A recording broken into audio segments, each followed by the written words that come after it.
Olá, no Espaço Aberto de hoje nós conversamos com o deputado federal Rodrigo Agostinho. Ele é presidente da Comissão do Meio Ambiente na Câmara Federal e prestou aqui informações na condição de ex-secretário municipal do Meio Ambiente num determinado período, sobretudo a partir de 2006, e também como prefeito de Bauru à época, em relação às questões que a Comissão Especial de Inquérito da Casa apura, em relação às chamadas indenizações milionárias de 2 trechos de precatórios aqui no município. Rodrigo, vou fazer primeiro uma observação em relação à questão da sede, pontos específicos. Tem um boletim específico sobre o depoimento do prefeito disponível para você assistir na página da TV Câmara do YouTube, só para complementar essa questão aqui com a imprensa.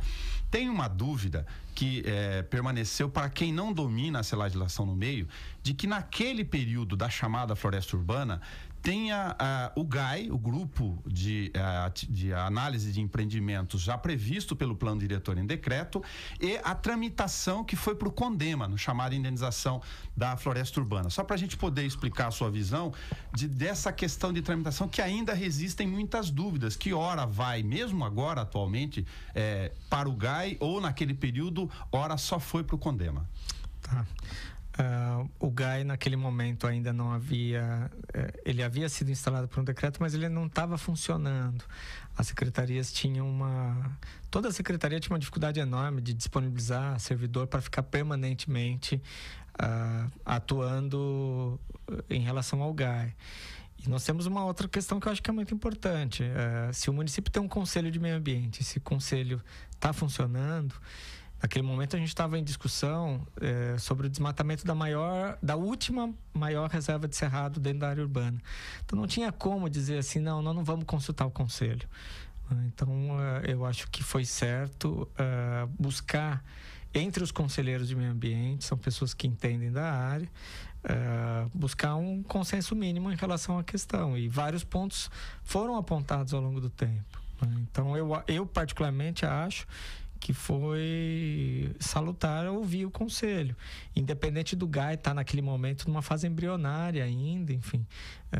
As pessoas acham que a aprovação é algo que é só atropelar, vamos passar lá, enfim, pegar os carimbos necessários e vamos embora. Não é, feita toda uma análise para a emissão das diretrizes e depois para a aprovação dos projetos. Tem uma discussão atual que está em andamento, com um grupo de trabalho constituído inclusive pela promotoria, com um objetivo específico que a gente participou, a cobertura, de tentar ou minimizar ou evitar novas indenizações. Antes da pergunta objetiva sobre a sua visão sobre o que precisa ser feito para minimizar ou evitar novas indenizações como esta aqui em Bauru, um ponto específico. Fala-se na eventual autorização, mesmo com base na legislação atual, da faixa da Avenida Edmundo Coube, de cerca de 150 a 200 metros, como alternativa para a questão de não esgotar a exploração econômica da floresta urbana na época.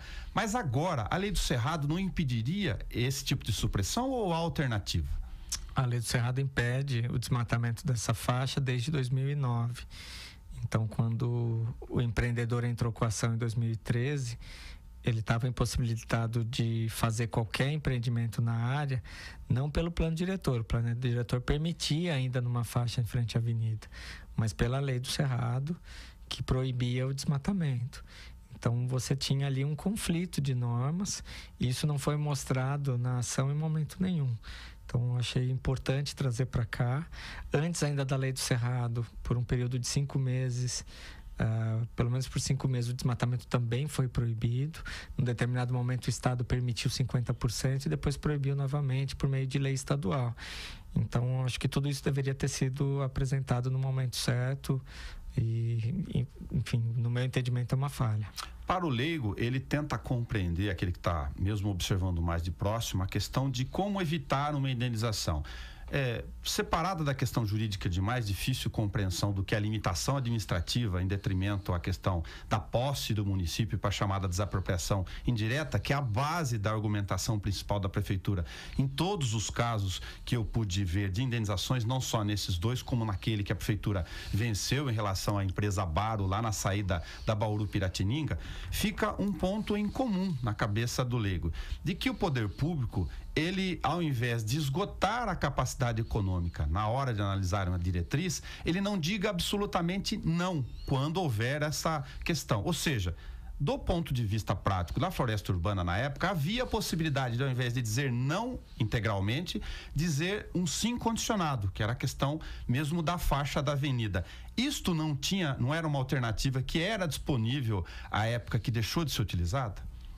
Era disponível, mas o empreendedor não apresentou nenhuma proposta de ocupação apenas da faixa da avenida, né? Que eu me recorde, nunca foi apresentado isso. Chegou a ser apresentada uma proposta alternativa dentro do relatório ambiental preliminar, onde você tinha uma proposta intermediária, onde ocorreria o desmatamento de metade da gleba. E a área de cerrado seria dividida em 2 ilhas, em 2 fragmentos. Essa proposta chegou a ser apresentada. Agora, nunca os empreendedores apresentaram uma proposta de acordo com o plano diretor da época, que seria utilizando apenas a faixa da avenida. A prefeitura não entra no método de direcionar. Olha, o que você está apresentando, como tem torre aqui dentro da mata, ela não fica contigo, ela invade a questão da preservação, do sentido de preservação global dessa parte da gleba aqui, da matrícula dela, mas se você o fizer apenas na avenida, aí dá para discutir coeficiente de aproveitamento ou outro mecanismo? A prefeitura ela não tem uma instância de conciliação, ela decide naquilo que está no papel, no processo, né? Se a proposta não é uma proposta possível, razoável pela legislação da época, a prefeitura simplesmente nega. É possível se pensar em algo desse tipo, de uma instância conciliatória. O problema de conciliação é que você sempre deixa margem para as pessoas entenderem que está havendo algum tipo de negociação. Então, desde que a gente tenha um instrumento aí com muita transparência, eu não vejo impedimento em relação a isso. Você apontou no seu depoimento na comissão de inquérito que, infelizmente, o município não apresentou, mesmo pela CEPLAN, pelo jurídico, cada qual com a sua área de contribuição, e mesmo pela SEMA, eventualmente depois, ou CONDEMA, por uma outra circunstância, mas já fora do processo, de que tinha o Estado nessa questão para discutir, porque a partir de 2009, a ação é de 2013, para lembrar aqui, tinha o componente da lei do Cerrado sobre isso, ou seja, o município de Bauru, nesse momento dessas ações, está discutindo sozinho a eventual indenização, e nesses casos dos 2 precatórios da SEI já são decisões judiciais onde não dá para reverter o quantum da indenização, só eventualmente possa ser negociado. E lembro aqui para acrescentar que no outro objeto da SEI, que não era o objeto de comentário hoje, na chamada área atrás do Gasparini, tinha a questão de amortecimento da área ecológica do Estado para eventualmente se discutir, parte da gleba era rural, também não foi discutido, tem a presença de Linhão e do córrego Paudalho naquela região, ou seja, são conjuntos de elementos de um precatório de 14 milhões e de outro de 38 milhões que nós, no município, em cada uma da sua instância, sequer levamos ao judiciário. Isso tem interferência direta sobre o quantum a ser pago ou eventualmente não pagar alguma quantia? É importante dizer que a gente tem 2 situações, né? Primeira, de empreendedores em área rural. Empreendedores em área rural não têm direito nenhum. Por que não tem direito nenhum? Porque a área dele é rural. A legislação não permite parcelamento do solo em área rural. E nem por isso os proprietários rurais do Brasil inteiro pedem indenizações para suas prefeituras ou para o governo do estado. Se a área não está incluída dentro do perímetro urbano, não há que se falar em indenização. Isso é um ponto bem pacífico e por isso eu acho que é mais absurdo aquela condenação dos 14 milhões.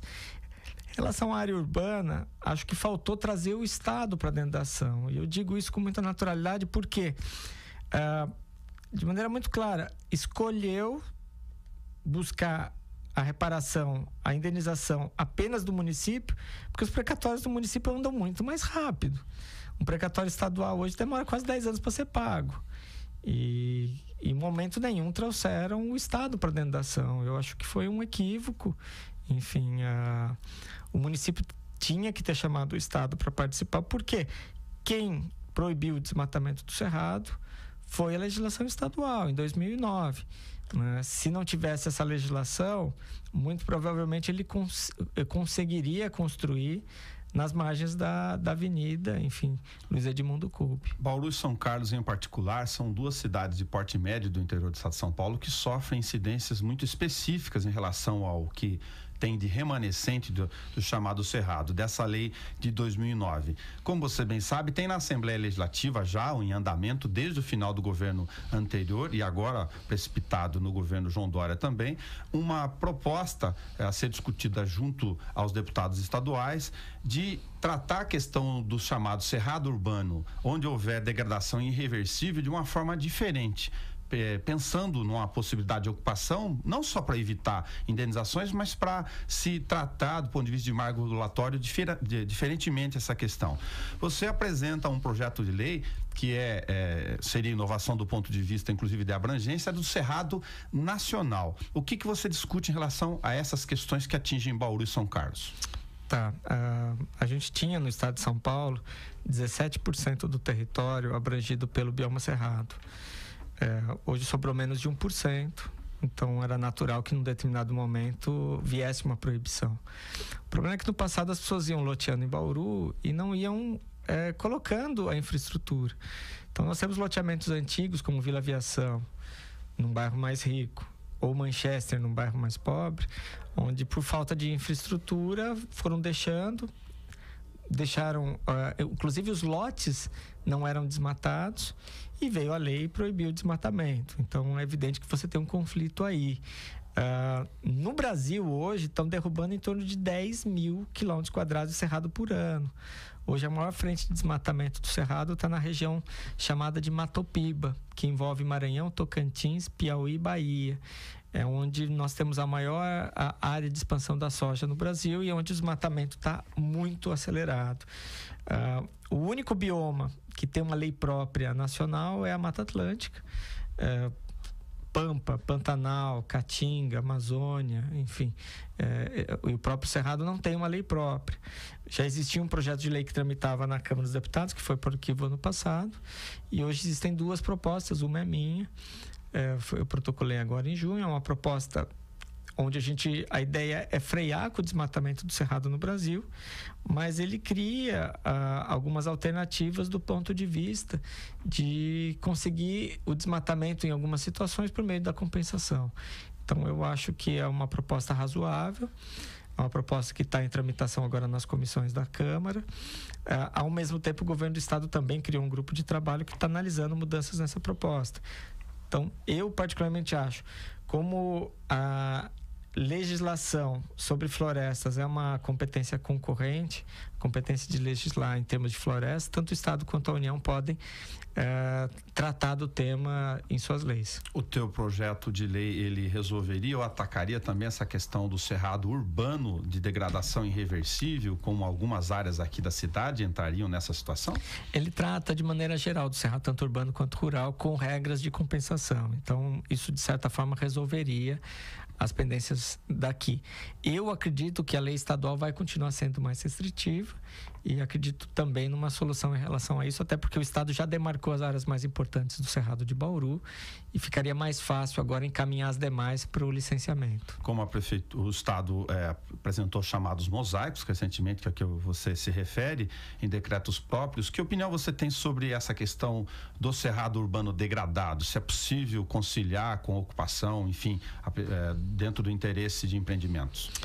O cerrado ele tem uma dinâmica diferente, né? Então, obviamente que esses pequenos fragmentos não têm uma importância alta para a conservação do bioma cerrado. Nós estamos falando de pequenas ilhas, onde a maior parte da biodiversidade já se perdeu. Então, uma boa parte da fauna se foi, uma boa parte das plantas também se foram.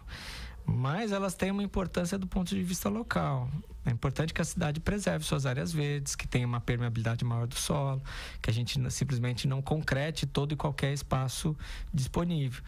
Então, acho que o caminho mais ideal para Bauru é encontrar uma sustentabilidade aí, um equilíbrio, né?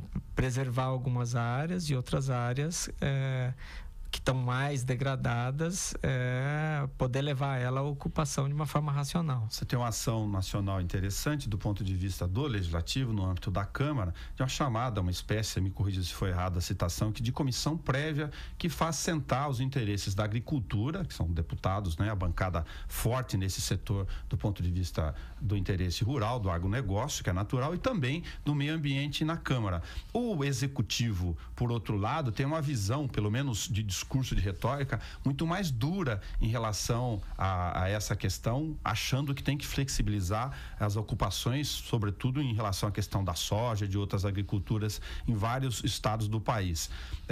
Como funciona essa tentativa de compatibilização? Como é que está sendo recebido isso das questões agrícolas junto com o meio ambiente nesse momento? Nós fizemos uma proposta que foi aprovada de criar uma comissão específica só para tratar da conciliação entre o agro e o meio ambiente.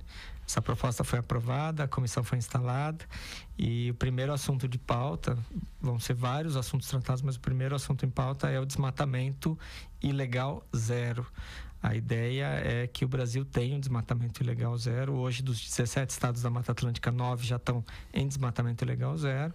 E a ideia é que o resto do Brasil caminhe nessa mesma direção. O agro precisa mudar a sua imagem. O agroexportador está sofrendo muito lá fora. A comunidade europeia, Estados Unidos, Canadá, Japão estão impondo restrições ao Brasil por conta do alto índice de desmatamento. E o próprio agro concorda. Nós já temos quase 40 milhões de hectares de área desmatada e que não está sendo plantada, não está sendo utilizada. Então o agro concorda com isso. A ideia é como é que a gente faz para frear o desmatamento no país. Não é o desmatamento de pequenos lotes aqui em Bauru, nós estamos falando de áreas do tamanho áreas maiores do que a própria cidade de Bauru, que estão sendo desmatadas no exato momento, principalmente na região do Pará, Mato Grosso e Maranhão. E como é que você vê a visão crítica em relação à posição do governo federal, do presidente Jair Bolsonaro, em relação a isso? Porque do que a gente consegue absorver aqui das matérias e coberturas da imprensa nacional, o Ministério da Agricultura tem uma visão bastante diferente, num outro sentido. A gente tem procurado o diálogo, o consenso. Eu discordo da posição do ministro do Meio Ambiente, Ricardo Salles. Acabei de chamar o ministro para que ele possa prestar esclarecimentos na Câmara pela segunda vez. Ele deve agora, provavelmente dia 9 de agosto, se apresentar na Câmara dos Deputados para prestar depoimento sobre o Fundo Amazônia. E eu tenho uma discordância em relação a essa postura. Eu acho que não existe outro caminho para o Brasil que não seja a sustentabilidade. E nós temos dialogado. O diálogo com a ministra da Agricultura tem se mostrado muito mais fácil do que com o ministro do Meio Ambiente. A questão da chamada legislação para pagar floresta em pé ou de pé, como isso está tramitando na Câmara? Qual que é a visão que tem a tendência em relação a esse assunto? A ideia é que na primeira semana de agosto essa proposta seja aprovada na Comissão de Meio Ambiente e, se tudo der certo, ela deve ser encaminhada para o Senado para tramitação nas demais comissões do Senado. Ela é uma proposta que ela pode ser aprovada exclusivamente pelas comissões. Nas comissões ela já é terminativa e vai depender depois do governo federal regulamentar. O setor agro tem grande interesse na aprovação dessa proposta. Vários países do mundo já pagam a manutenção da floresta de pé e acho que pode ser um caminho razoável para o Brasil. O grupo de trabalho constituído sob intervenção, muito mais no sentido cidadão, do Ministério Público a que eu fiz referência, com representantes de vários setores da sociedade, assim como da Prefeitura, da CEPLAN, da SEMA, da SENAG, do CRECE, do IAB, enfim, de outros órgãos, discute como frear as indenizações do ponto de vista de marco regulatório, o que nós precisamos fazer do ponto de vista de legislação para tentar mudar esse histórico. Como tem plano de manejo do Batalha estabelecido neste momento, recentíssimo, da Água Parada também, já da Campo Novo, já com outra situação mais encaminhado, o que você sugere que deveria ser observado em relação ao que nós temos hoje do ponto de vista de regulação, Rodrigo? Eu acho que precisa terminar de regulamentar instrumentos do plano diretor. Acho que a gente precisava de uma nova demarcação das áreas. E isso inclui, inclusive, a criação de áreas novas. Eu acho que a posição conciliatória está justamente em encontrar as lacunas. Não é porque existe uma unidade de conservação que alguém tenha direito à indenização. Isso precisa ser esclarecido. A Constituição é muito clara em relação a isso.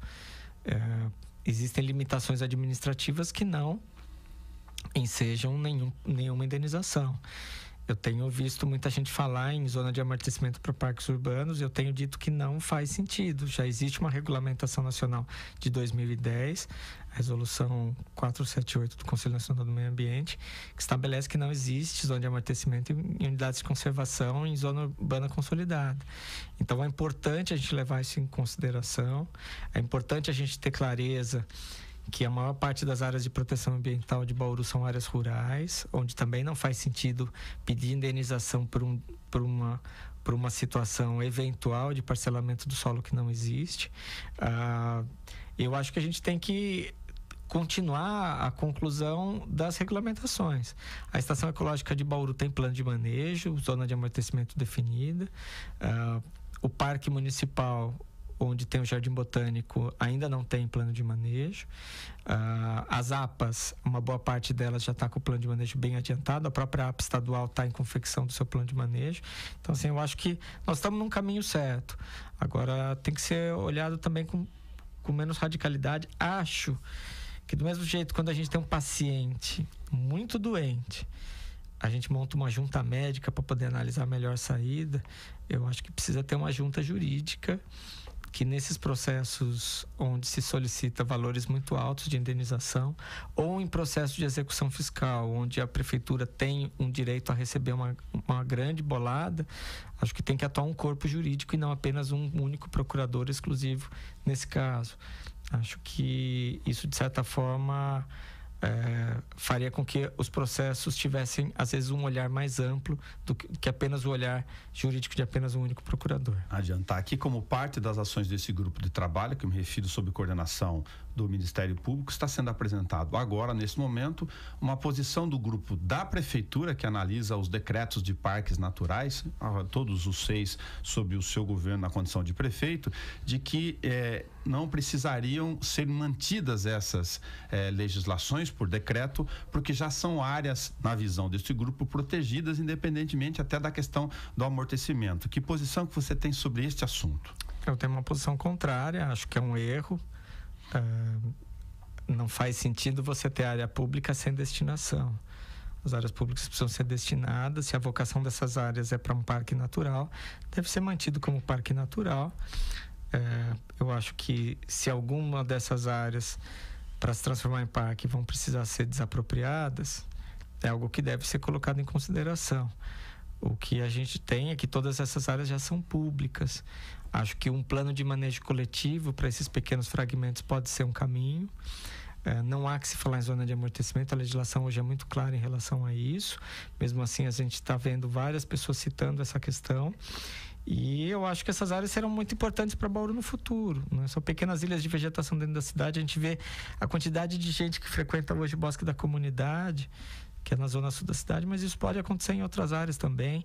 Algumas áreas devem ser mantidas exclusivamente para fauna e para flora, e outras onde tem vocação para visitação podem ser abertas à visitação. Então eu acho que são áreas importantes para o lazer da cidade, para o futuro, e assim deve permanecer.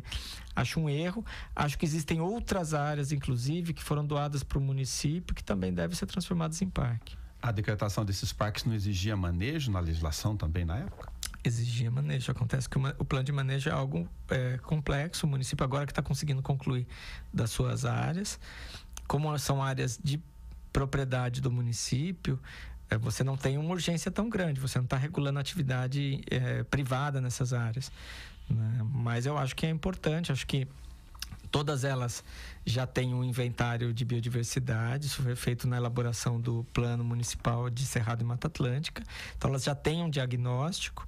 O que deve ser fazer agora é você colocar no papel, enfim, algumas regras de utilização para elas, definir a vocação de cada uma, batizar essas áreas. Enfim, eu acho que a própria capital de São Paulo, a cidade de São Paulo, tem hoje 100 parques urbanos.